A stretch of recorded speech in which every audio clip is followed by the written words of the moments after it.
as it happened, or looking at the back of the peloton here when the crash happened, but Rossley has been caught somewhere before this flyover as well. Now, I remind you, we've got two tight right-hand turns here as they go over the Chukai Bridge. There is one rider, though, off the front of this peloton, and I hope our cameras are going to pick him up, because at the moment, the drone is tracking that lot, but there's one rider who has driven clear. We need to see who that is. The Malaysian rider, by the way, who was caught in that crash was Mohammed Sharul Matamin.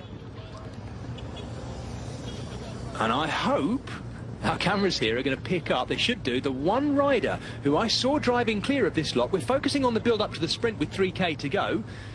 Unless I've missed something, I do believe we have one rider clear of this peloton at the moment. It does not look like an organised peloton either. I think because we've got the one rider clear at the front. Here we go. It looks like the colours of Burgos Biache as well. It is the purple and black of Burgos Berpelet Biache. That could actually be Jumbo-Visma Sembayar, you know. It looks like his form. I think he's going to get caught, but that was a really good ride. It is still a good ride as well, with 2.5 kilometres to go. The one Burgos Berpelet Biache rider out front. They need to be careful. This lot know they've got a couple more twists and turns to come, and those two right-handers inside the final kilometre too. Great ride being done here. I cannot see who it is in these dusty, dry conditions as well as we look back down there. The lead out, or the chasing, Tudor Pro Cycling have got Arvid de Klein there. The orange jersey is ready. Up come as well now the yellow sleeves of Team Solution Tech Vini Fantini. Dusan Rajovic, by the way, is no longer in the race. So this is probably for Filippo Fortin, this, or it's actually a late attack. The Burgos Berpelat rider is back in. It could well have been Jumbo-Visma Sembayar, the Mongolian. It looked like his form and his kind of move too. I'm actually surprised he managed to get away by himself, but he's back in. Just like that, Matteo Malucelli's team now start to take over. 1,500 metres to go, and don't forget, we've got those two right-handers inside the final K too. Mostly XDS Astana riders at the front with those light blue helmets on, but don't forget, VF Group Bardiani CSF, very similar colours for their man, Enrico Zanoncello.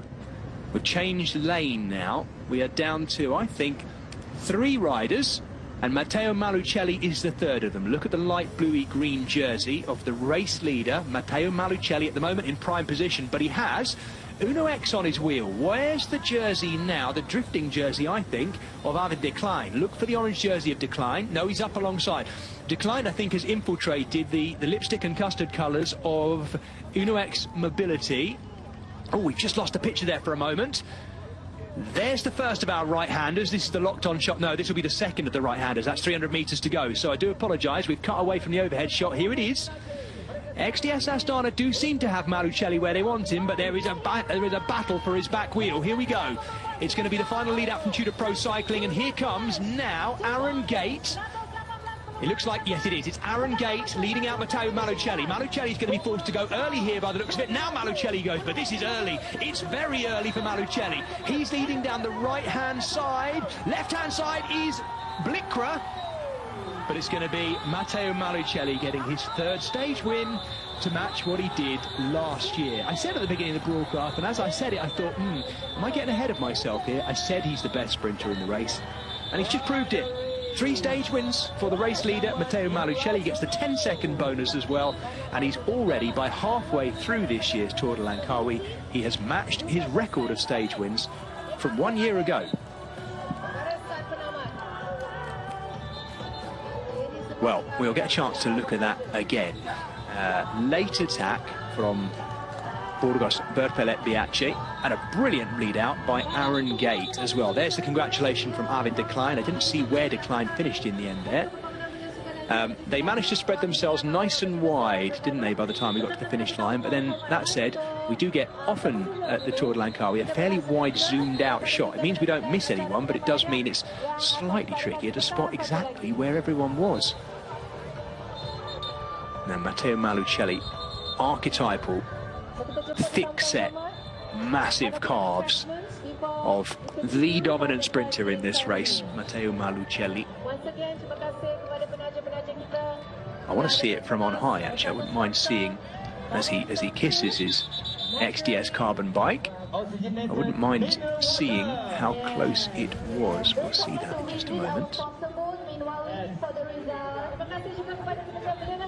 And that is Matteo Malucelli's 14th professional victory at the age of 31. And really, you have to say he's into the purple patch of his career for sure, because those victories are coming thick and fast these last couple of years, in particular that time with JCL Team Okyo, the Japanese team last year, and then this year.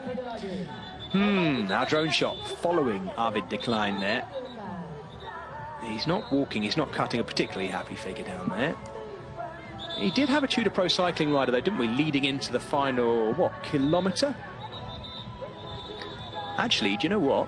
I'm seeing the pro cycling stats are saying that Alexander Kristoff was second there. I must admit, I thought it was Erland Blikra on the left of our shot, right-hand side of the peloton as they came towards us. But I could well be wrong, because I was watching it from the front end, of course. We will go back and look at it again. Debrief going on down beneath from the Tudor Pro cycling team. Arvid de Klein with a couple of his teammates there.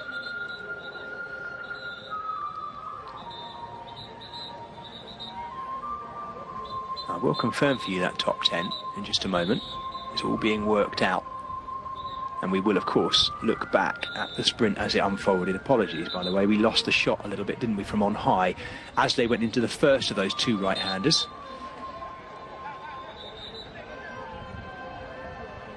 Not good to see two crashes today. Never want to see that. And we do know, we've been told anyway, that the Kiwi Josh Burnett of Burgos Berpelet Viace is out of the race. There's some head shaking going on from Arvid de Klein down there, and just going over things, those three. Matteo, just as you wished, it's 3 out of 4 stage wins. Yes, it's incredible. A lot of things change from last year. Also my head, because when you are in a big team, nobody puts you a pressure, but you feel that the victory is normal for the big team like Astana, like 60 Astana. So, okay, I feel good. I have a good legs. Team did a perfect job for me, believe in me, and I think that win 3 stages of 4 is incredible. So, was it the perfect scenario for you? 3 riders at the front, no more than 2 minutes lead? Yes, we waited a faster start, but also the headwind changed a lot of changes the card in the game. So only 3 riders was in the breakaway, nobody of dangerous for the GC. So we tried to control the race with only 2 riders. We did it, and in the final also Bardiani and Tudor helped us to close the gap with to the last rider. And Gonov and the Gate did a perfect lead out to me today. Take us through the last 2 corners before the finish line. How did you make it? We know that was important entering the last 2 corners in the front. Like always, I waited Uno X and Tudor, because you know that I like to do the sprint from back. But sometimes when you have already win 2 stages, you can try also something different. So I start from the front. I did 200 meters of sprint in the wind, and I think I won very good. I don't saw my rivals. Tomorrow, your last day in the leader's jersey. Is that how you see it? Yes, for sure will be my last day in leader jersey, but I hope the jersey change man, but non team. So I hope that Gate or Vino can take the jersey tomorrow. Complimenti. Grazie. Nice to hear that pressure still there on Aaron Gate after all the bonus seconds he picked up yesterday. And the fire service, I believe, out spraying the riders to cool them down. Here we get a chance to look at it again. It was Lev Gonov swinging out of the way there for XDS Astana. Then the final Tudor lead-out rider, Sebastian Koze Changizi, he swung out of the way too. And there, as he said, a very confident Matteo Malucelli choosing to use a slightly different tactic there. He said going with 200 metres to go, and you can see it there, at the front, in the wind, as he said. Is that Alexander QuickStep? I think that's Erlen Blikra on the left.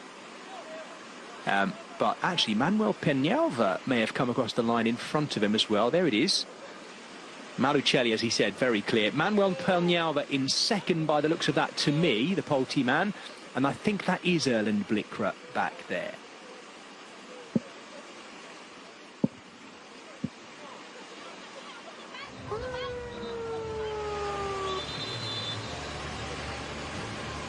Well, the photo being checked for the gaps between them as well. I will wait to confirm that for you. As I say, my good friends at Pro Cycling Stats in their early feed saying it might have been, there we go, might have been Alexander QuickStep. It was Erlen Blikra in third. Peñalva given the second place. Oh, I said, didn't I, it'd be a nice opportunity for him today to get the win. Well, he's got a fine second place, Peñalva, the Spaniard, for Polti Visit Malta. Erlen Blikra in third. Zanoncello once again in the top five, the Italian for VF Group Bardiani, CSF Faisani. And Mark Brustenga in fifth, the Spaniard sprinting well.